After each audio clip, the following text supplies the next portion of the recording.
SSS pensioners, this is Kalaine and welcome back to my YouTube channel, Elaine Finds. Kung bago ka lang sa channel na ito, dito po tayo nagbibigay ng klaro, legit at updated na impormasyon tungkol sa SSS pension, benefits at schedules. At ngayon, ang pag-uusapan natin ay ang SSS pension release for January 2026. At oo, may good news tayo dahil may mga pensioners na makatatanggap ng pensyon bago pa matapos ang taon ngayong 2025. Unahin na natin agad ang tanong na madalas kong nababasa sa comments. Ma'am Kalaine, mapapaaga po ba ang pensyon namin sa January 2026? Ang sagot po ay oo, pero ito po ay para sa piling grupo ng SSS pensioners. Hindi ito pare-pareho sa lahat, kaya pakinggan po natin hanggang dulo para malinaw kung kasama kayo o hindi. Ang video na ito ay para sa mga bagong pensioners at hindi pa kabisado ang crediting schedule. Pero kung matagal ka ng pensioner, sigurado akong alam mo na ito. Para mas maintindihan, hinahati-hati ng SSS ang pensioners sa dalawang grupo, base sa tinatawag na date of contingency.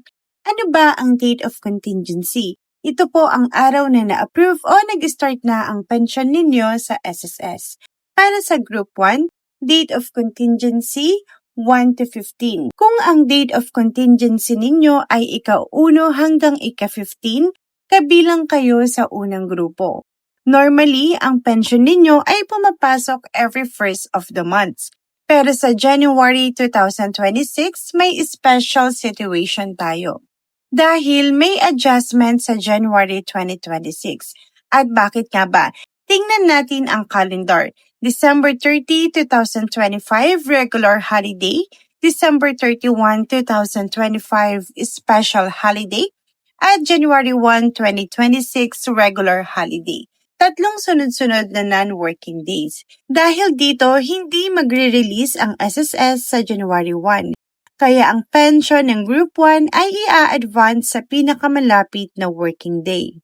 Ang official credit date, December 29, 2025, Monday.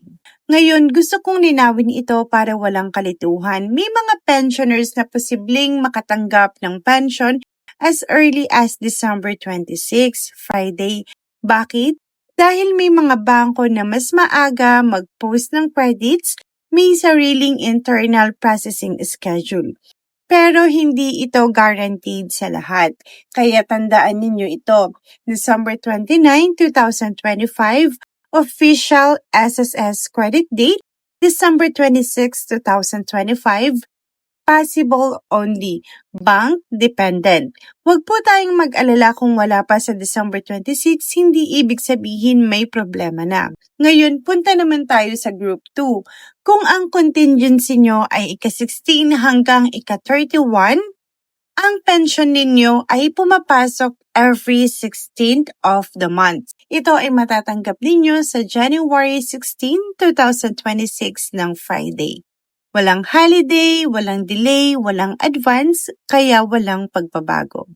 Ibig sabihin, normal schedule lang po ito para sa Group 2. Para sa mga bagong pensioners o sa mga gustong makasigurado, ang sinusunod ng SSS ay ang SSS Circular Number 2020-024. Ito po ang official guideline ng SSS pagdating sa pension release schedule, holiday adjustments at batch grouping ng pensioners. Hindi po ito haka-haka, hindi po ito chismis, ito po ay documented policy ng SSS. Ngayon, sagutin naman natin ang madalas na tanong ng ating mga SSS pensioners tuwing may advance o holiday adjustment. Ma'am Kalaine, paano ko malalaman kung batch 1 o batch 2 ako? Simple lang po. Tingnan ninyo ang date of contingency ninyo sa My.SSS account, pension notice, or pension approval letter. Kapag ang date ay pumatak ng 1 to 15, batch 1 ka. Kapag ang date naman ay 16 to 31, batch 2 ka. Kung hindi pa rin sure, pwede kayong mag-comment at tutulungan ko kayo. Pangalawang tanong, automatic po ba ang advance? Kailangan pang mag-apply? Yes po, automatic po ito. Walang form, walang application, walang kailangang i-request. Kapag tumapat sa holiday ang release date, kusang ina-adjust ng SSS ang crediting. Pangatlong tanong, kapag hindi pumasok sa December 26, may problema na po ba? Wala pong problema. Ulitin natin. December 26, possible lang, depende sa bangko. December 29, ito ang official credit date ng SSS. Kung wala pa sa 26, hintayin muna ang 29 bago mag-alala. Pang-apat na tanong, lahat po ba ng bangko sabay-sabay mag-credit? Hindi po. May kanya-kanyang processing ang mga bangko tulad ng Land Bank, TBP, Union Bank, PDO, at BPI. Kaya normal lang na may maagang makareceive, may hapon, at meron ding next banking hour. Basta ang mahalaga within the official credit date window. Isa pang tanong, paano kung sarado o inactive na ang ATM ko? Ito po ang delikado.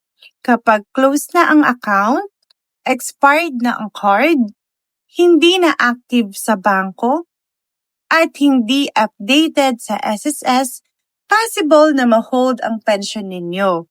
Kaya, kailangan pong i-update sa bangko at mag-update din sa SSS. Parehong mahalaga yan. Ito ang madalas kong nakikitang dahilan ng delay.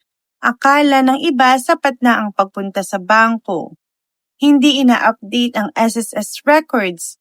Hindi chine-check ang my.sss. Umaasa lang sa sabi-sabi sa social media.